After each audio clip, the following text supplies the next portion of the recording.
So my name is Stephanie Howard, and I am married to my husband of almost 20 years this December, so praise the Lord for that. And I have 3 beautiful children. I have Hunter, who is 19 and a sophomore at VU College, Valpo University College. And I have my middle daughter's name is Jaylee, and she is a junior in high school. And then last but not least, I have Violet, who is an 8th grader. And, I love my girls. They each make me a better person each and every day. They bring the highs and lows of being a mom, but they are 100% encouraging and loving and supporting. And they're the roles in life that I am not. Like Hunter is just such a go-getter, and she just, goes for the world at full force and a problem solver. And then Jaylee just has this just infectious personality that, when you're around her, you're just like, oh, I love that. And how she'll just go tell people how pretty they are or how smart they are. And Violet, she just beats to her own drum. She just does what she does and doesn't care what anybody thinks, if it's her personality to the way she dresses. And she is very strong-willed and determined, and when she wants something, she is going to get it. So that is just amazing. And they're my support system. They are my day-to-day. They are what, keeps me going and thrive to be better each and every day. We are all on a journey. We're all at different points on life's journey, and that's okay. I'm Steph Reynolds, Director of Partner Care for Shine.fm. The purpose of our journey is simple, but sometimes it's difficult. Our desire is to keep moving forward, becoming more like Jesus. Stephanie and her beautiful family are about to discover a health obstacle that for some would shake them to their core. But for Stephanie, she knew she was in God's hands and fully trusted whatever the outcome would be. This is Shine 180, stories of lives transformed by God because of your faithfulness. Here is Stephanie's story. My story started about 10 years ago. I just celebrated my anniversary. It was the 26th of August. So this is really exciting, and it's kind of like stirred up a lot of emotions and everything, like how fast 10 years goes. But I'm going to go back just a little bit because my story actually started a little before that. I had my daughter and all 3 of my daughters, and I had Violet, my last daughter, and I just, I ended up nursing her and just loving every minute of it. And then, it was a year after nursing her and everything like that, and I just was not feeling right. I went to an array of doctors. I went to my family physician, I went to my eye doctor, and I went to my gynecologist, and I just said, I'm just not feeling right. And they said, you know what, Stephanie, we'll do some blood work. We'll check you out. We'll see how things are going. With my eye doctor, it was, hey, your vision has changed, but it's very common, and everything. And I was like, okay. And then my general physician, he just said that, my levels were pretty normal and just my body getting back to being a woman that's not producing, a child or producing the hormones for a child. And my gynecologist said same thing, like, let's give it a year. But Stephanie, I think it's really important that you zone into, self-care and everything. Are you taking time for yourself? And I was like, well, it's kind of hard. I have 3 daughters. I have a husband, and they're my pride and joy. And it's really challenging for me to just say, I'm going to go take a minute for myself and everything, which self-care is extremely important for us to do. And so then, another year had went by, and I'm trying to implement the self-care and finding hobbies that worked for me. So I had done some walking and started doing some more reading and, just introducing more self-care as best as I could. And I just still was not feeling right. And my sister-in-law is one of my best friends, and I had said to her, Kendra, I'm just not feeling like myself. The doctor said, give it time, give it, self-care is important, and also just allow your body to recover from having so many babies in such a short period of time. So it was kind of key to me. And she's like, just bear with the situation. I said, what, Kendra, I feel like I'm pregnant again, and she kind of laughed and she's like, do you think you are? And I'm like, well, no, but I was nauseous and food was tasting bad and smells were tasting bad. And sweetie, I put on some weight. Okay. And so I'm like, no, I've taken a pregnancy test. I'm not pregnant. Josh and I are not trying. Like, I don't know what's going on. And throughout all of my pregnancies, I had bad headaches. So I was also getting back the bad headaches. I was like, I don't know. I think my body really wants to be pregnant. And she kind of laughed and giggled. And, I just said, what, Kendra, I go see the doctor here in a few months. And I think I'm going to reiterate what's kind of going on in my life with my health because I just don't feel like it's right. And so during that time period, headaches then turned to migraines, and the migraines then turned to, everyone I think kind of experiences migraines differently, but mine was you had to shut all the blinds and I had to be in the dark. And so there was the visual of it. And then I was really nauseous and my head would pound and everything. And I was just kind of praying through that situation. Like, God, what is your plan? Because I can't keep up with the girls right now. And I can't keep up with, my house right now and just being the wife and the mother that I want to be. So God, what is your plan? And it was my brother-in-law, Matthew, that had said, hey, Stephanie, in a Sunday school setting, had said, hey, Steph, hey, guys, have you ever asked God to use you? And I was like, well, yeah, I think so, but like use you for his glory. And I was like, I think so. Like I'm thinking this to myself. And as it all had kind of that day it had set on my heart, like, God, use me for your will, for your kingdom. And, as all of this is kind of going on and everything, I'm just thinking, is God using this migraine and the nausea and the other fatigue-like symptoms for his glory? Like, is there something more to it? And so in the back of my head, whenever I was having these moments of needing Josh to come home to be with the girls so I could go be in a dark, quiet room, I would tease whenever the girls would peek in and be like, Mom, are you okay?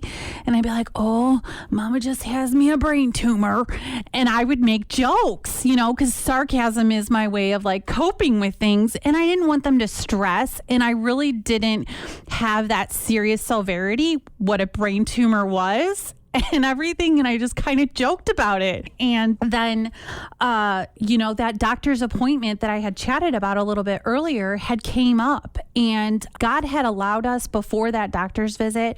Josh and I were able to go on a couple of trips, just him and I, so we could reconnect, which is extremely important during a marriage. We were 10 years into marriage, having 3 children, just trying to make life happen. And God then had provided us a beautiful family trip right before these doctor's visits and everything. And he was preparing for what was to come and everything. And so we went on that and had a marvelous, marvelous family trip. And when I got back, it was August 13th. It was a Friday the 13th. Dun, dun, dun. But it really wasn't for me. Like, I'm not that superstitious person. And I went into the eye doctor and I was just kind of really uncertain about whether I should mention those problems that I was having. I was starting to have blurry spells, which come to find out they were called optic migraines. And my glasses weren't working anymore. Like, I really couldn't see crisp out of them, or my contacts. And I just kind of sat there before the doctor came in and I said, God, should I mention this again, that there's a small problem kind of going on with my vision? And he just said, you know what, Stephanie, don't be felt like you are a fool by mentioning your health. And so I had mentioned it to Dr. Carlson.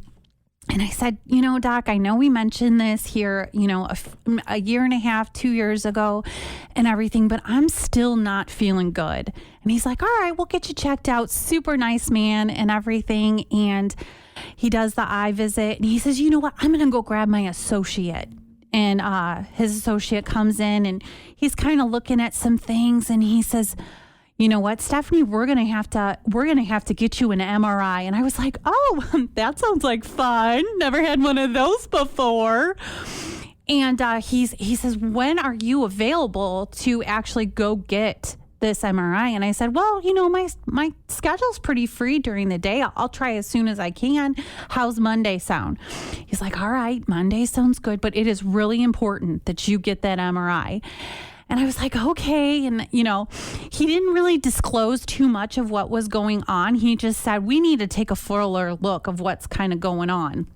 I said, I come home and I said, well, Josh, guess what? Doctor wants me to go get an MRI. Ooh, exciting.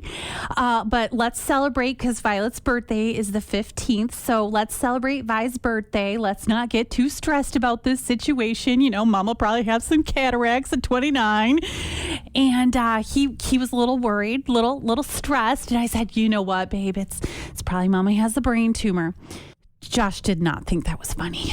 Not at all. But I think it was, me personally, God preparing me for what was to come with my humor. And like I said earlier, I did, you know, pray for God to use me in that Sunday school, you know, throughout that week. I prayed for God to use me. So he's like, runner up, come on, Stephanie, I'm going to use you, sugar pie. And so, just to kind of backtrack, I had also went to my family physician during that time, right before the 13th. So I was going to get blood work done too. So God was just packing it nice and full for me. As far as that goes, I was getting the MRI, and then right afterwards, I was getting the blood work done. So I went and everything, and I was just like, okay, I'm getting an MRI, and I just found out I'm claustrophobic. So what am I going to do? You know, the MRI machine looks very big across the room, but when you get there, it's like, wow, that space is kind of small. So got there to the MRI, and what I had done, and any times of stress or discomfort in small spaces or just physically is my breathing. I, breathe in through your nose and out through your mouth kind of thing. And so that's what I did during that experience. And the young lady that had done my MRI, super nice, wonderful woman and everything, but you could just see the sadness in her eyes, because when most people meet me, I embrace them and I love them and I try to bring a smile to their face, because I feel like that's my gift that God has given me, is by sharing that. And so she, as the imaging tech, she can't say what's going on, but you could just see that sadness in her face, kind of more or less like, I hope that you have a really good day, Stephanie, and it's been a pleasure, doing this imaging for you. Best of luck. And I said, oh, thank you. You're so sweet. And so I went home, and about 2 hours later, the eye doctor, Dr. Carlson, called, and he says, hey, Stephanie, by any chance is Josh and you available to come in as soon as possible? And I was like, oh, sure, why not? That sounds like fun. He's like, we got your imaging back. And you could just hear in his voice, he was not very happy to be the one delivering this information. And I had called Josh, and I said, hey, the doctor called. He asked if we could come in as soon as possible. I'm going to go there now. Josh said he was about 20 minutes out and everything like that. I said, okay, I'll meet you there. So I get to the eye doctor, and he's, you could just, like I said, see now, not only hear the worry, but see the worry in his face. And he says, Stephanie, I'm not at liberty to actually tell you, as far as what it is. But he says, you have a very large mass on your brain. And I was like, oh, that sounds like fun. How big is this large mass? And I said, is it the size of a pea? And he goes, no, it's bigger than that. And he says, is it? And I said, well, is it the size of a golf ball? And he goes, no, it's bigger than that. And I said, oh, okay. And just to kind of reiterate, 90% of the time, I have my wonderful Josh with me. So God just kind of more or less said, Stephanie, I want you to hear this news. You and I, God and I, and Dr. Carlson, I want you to hear this news, because the way Josh is going to handle it, you're going to need to hear it first. And so that had happened. And he said, Stephanie, Dr. Carlson had said, Stephanie, it's about the size of a softball. And I said, oh, wow, that's very surreal because all three of my girls play softball, and God kind of knows the, resentment that I have towards the whole softball life. It had taken over at that time in our life. My husband was the coach. My girls played. It was softball on Mondays, Tuesdays, Wednesdays, Thursdays. And then, the weekend, where are we going? A softball tournament. And so I was kind of like, of course, it's the size of a softball. And he's like, no, Stephanie, seriously, like you have a mass on your brain that is the size of roughly a softball. And I was like, okay, like what's next? And he says, well, I got to bring in my associate and he wants to talk with you as well. So he brings in his associate and he says to me, Stephanie, this is a big deal. And we have already contacted your general physician, and he has given us recommendations of who we should call for this mass that you have on your brain. And I was like, oh, well, that was really sweet of you. Thank you. Appreciate it. And now I hear my husband in the background being greeted by Dr. Carlson at that time and sharing what was happening. And Josh was not very happy. He instantly got emotional and was like just rolling through his brain of what was going on and what could be and what could happen and everything like that. And I just said, okay, God, give me the armor of you. Allow me to be the strength that I need to be at this time for whoever it's meant to be. And so as the Dr. Buck at the time was saying, no, seriously, like you need to keep in mind that you're going to have to go get this addressed abruptly. And I was like, oh, okay, this sounds like fun little vacation from the kids, me and Josh maybe going. And so it was that next day let me rewind a little bit. I then saw Josh and everything, and I had said, Josh, it's going to be okay. It's part of God's plan. It's what God has intended. I said, but at this time, I don't feel like it's something that we need to share with our family and friends right now. And I know prayer is extremely powerful, but Stephanie is a very proudful person. Something I struggle with, that I'm going to take care of this between God and you and I at this point. And so he was very upset. And so we then, went to that doctor's appointment the next day. And but we went to the doctor's visit, and he basically looked at Josh, or he looked at my MRI, and he then had looked at Josh and I and said that it was a life-threatening softball-sized brain tumor, and that it wasn't something that he wanted to operate on, and that I needed to get my estate in order.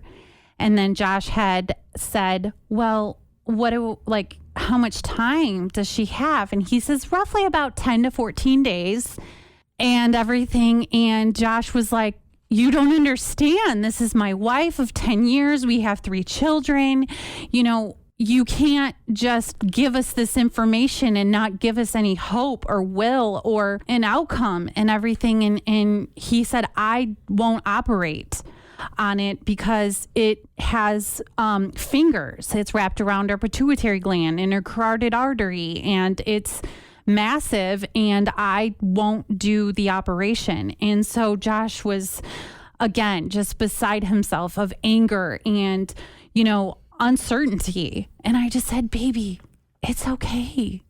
He's not the one it's meant to be. It's not God's will for him to be the man that does this operation.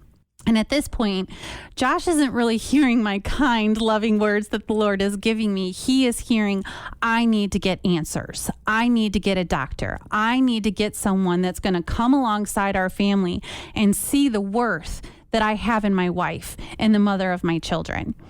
And so it was, and I wish, oh God, I pray he gets to hear this podcast, but there was a nurse that had given us 3 recommendations of doctors that were in the Chicago area and also Mayo's of who we could call that would be willing to take my case, take a look at it, and, maybe invest in as me as a person and invest in my family.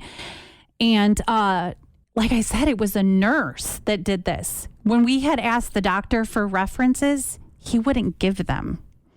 So God help his soul. And I mean that with all of me and everything, because that is not what people need to hear and everything. And so got into the car and everything like that. And Josh is getting on the phone and calling all of these numbers that the nurse had given us and seeing the quickest that we could get in. And, you know, I don't think the thought process of, you know, people are also being seen was kind of in his frame of mind. We have to tackle this. We have to get you in and available.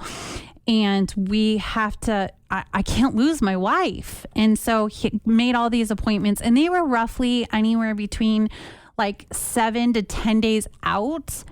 And just hearing in the back of Josh's mind, I believe, that my wife doesn't have that time. And you're telling me that you can't see her for this time frame. And I said, you know what, baby, we can't get our knickers in a knot, because it's part of God's plan, and we have to entrust in that. If God wants us to see a doctor before that, he will open up those doors. And if God doesn't, then that is what God has planned for us, and we have to accept that. And like I said, armor of God all over me, feeling so honored to be part of, you know, his story that could relate to other people that understand, you know, what's happening in a day-to-day life that we have, that God calls upon you at uncertain times. And you have to say, put on the armor of God in order to do so.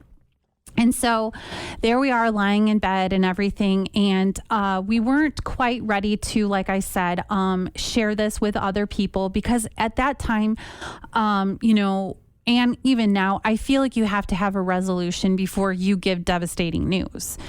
And so we were laying there in bed, and two of our friends dear to us had called and said, Stephanie, I want to let you know that I had called my oncologist at Rush. The friends' names are Gary and Barb Steinler, and she was at Rush for a cancer, lung cancer that she had. And she says, I had called my oncologist and I shared my story with them, or shared your story rather with them to let them know what was going on. And the doctor said he could see you tomorrow. And I was like, see, God is present. God is real. And then the next morning, and this might be a little off on timing. It's been 10 years.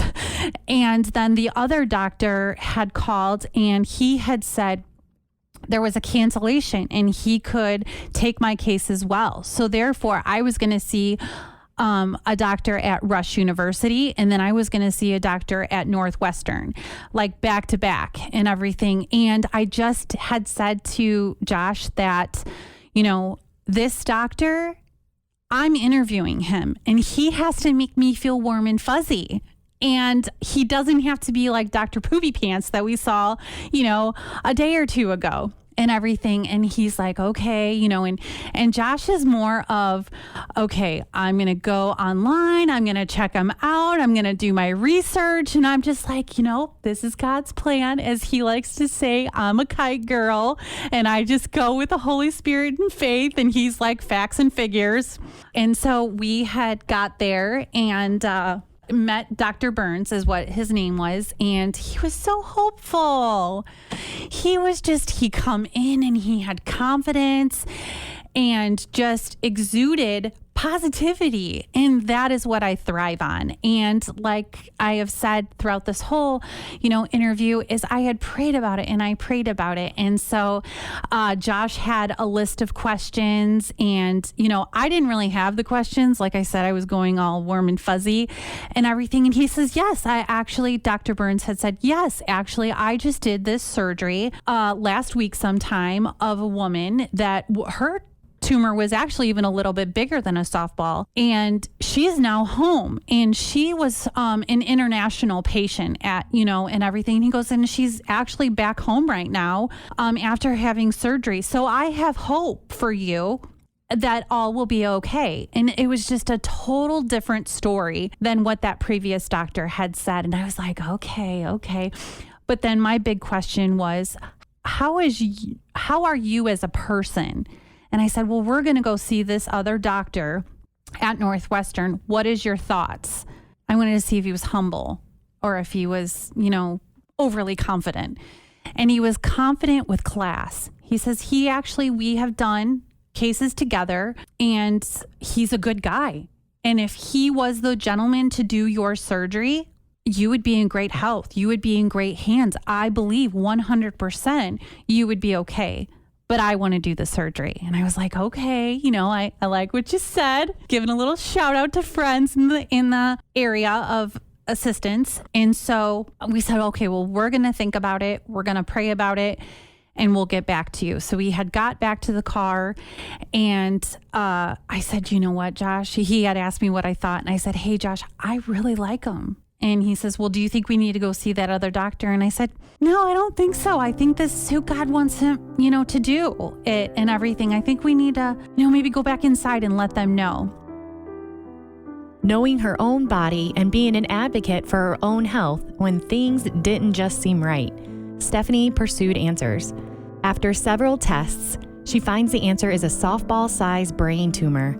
She immediately knows this is a part of God's plan for her life and asks him, use me for your glory, for your kingdom. And so we had went back inside and scheduled the appointment. It was for August 26th. I needed to be there on the 25th to just get some pre-op stuff done. And I had about a little over a week and a half to get my life in a nice little bundle, let everybody know, hey, Stephanie has a brain tumor and we're going to need some help and we're going to need to just have an array of prayer just throughout the whole experience. And so with that, it comes that our church had done a laying of the hands. I've never experienced that before. If they had done it in previous occasions, I must have been watching my babies or something like that. But they had a laying of the hands and we're praying for you little farewell. And then I got to be with my family and I got to be with Josh's family. And I had asked that everyone just be strong and realize that God is calling me to do this job for whatever reason it is. It's going to be okay. And that if we could just kind of hold back the tears and emotions, that would be amazing right now.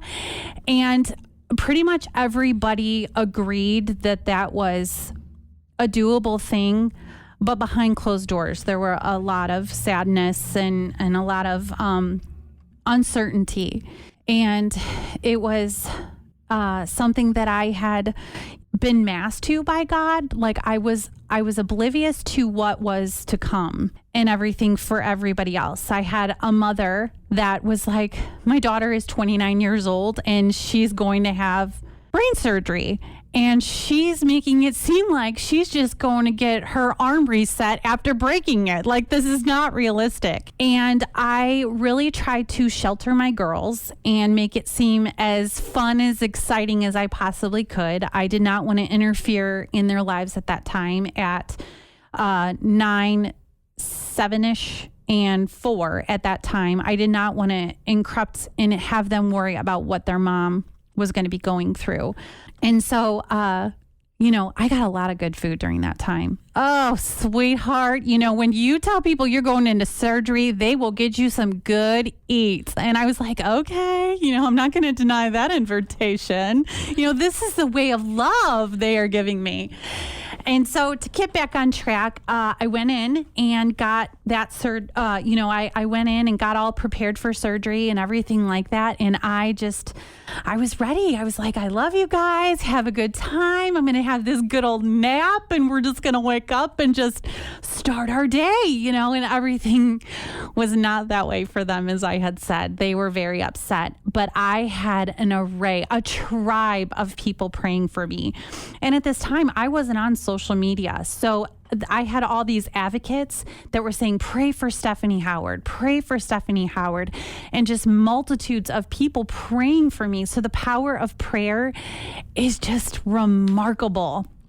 And so I believe there was like 28 or 29 people in the lobby of Rush University praying for me and being the support system for my family, for Josh, and it was overwhelming. And the funny thing is like I packed this big cooler of snacks because I'm like, if all these people are coming, they need to eat. You know, we're Christians. We gotta have food around our fellowship for sure.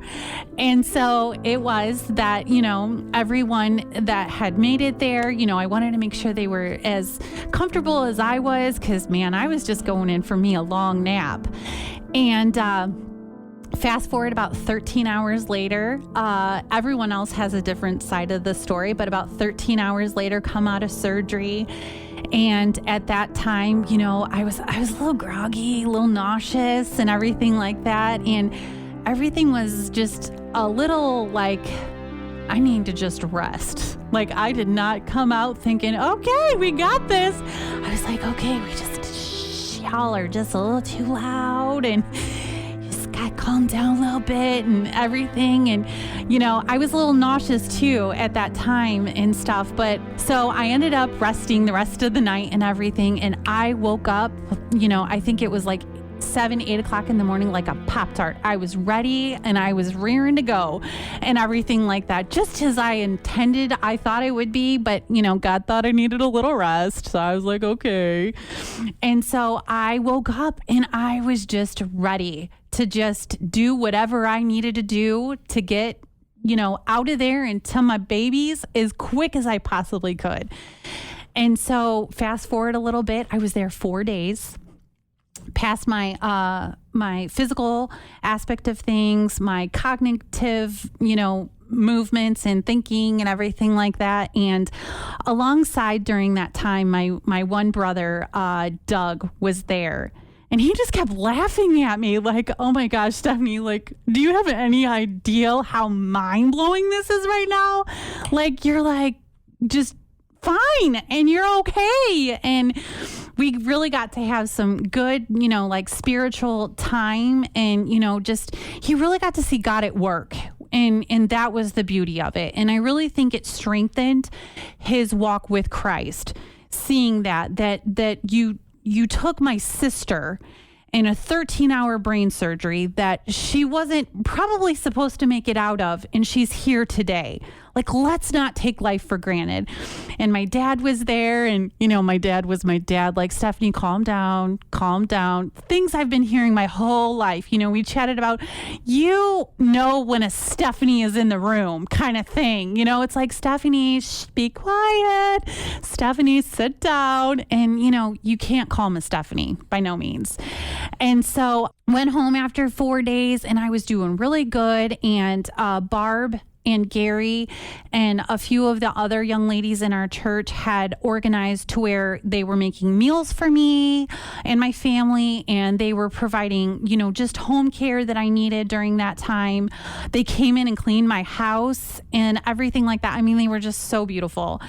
And they had a great routine set up before I even went home. And I did go home way before people kind of thought, but they worked so well with it. And so I was home about 4 or 5 days, and then I started to get not feeling so good. You know, I was kind of losing my luster. I didn't have the energy, and I was just really kind of weak and tired.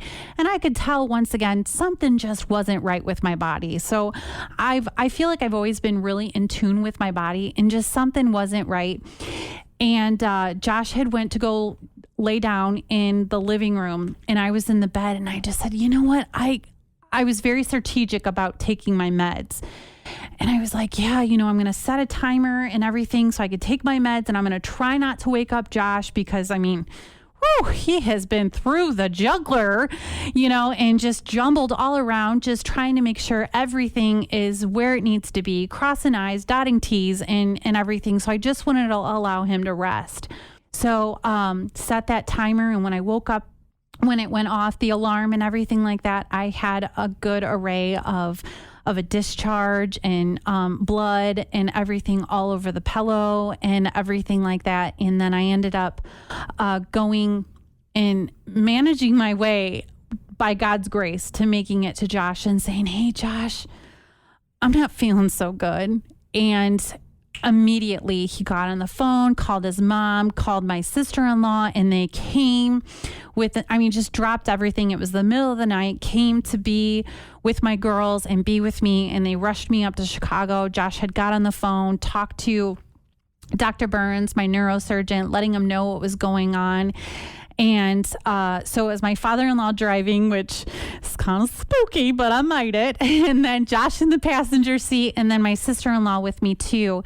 And they had just said, it's okay. It's all right. Just try to remain calm. And I just said, something's just a little off. Something's just not right. Fast forward, I ended up having to have my second brain surgery because an infection had lied within, the incision site. And it was then, I believe it was September 4th. So in 2 days, my mom, before I went in for my second surgery, ended up accepting Christ as her personal savior. I've said it in my book. I've said it to people. If I had to do it all over again for my mom's salvation, I would do it 100% and everything. It was all worth it. Now, talk about a sinus infection, just slap that aside because I cannot deal with those babies. But I could do brain surgery for salvation, which makes no sense whatsoever. But, it was just one of those stories that you don't really believe and until you hear it. And it's one of those, like, God did that. And what I've had a hard time with now is realizing, I am a miracle. I am God's miracle. But at the same time, we are all God's miracle in our day-to-day lives that we do. And the thing is that there's more prominent times than others. And that was my prominent time. That was my time to go through what I went through for my mom's salvation.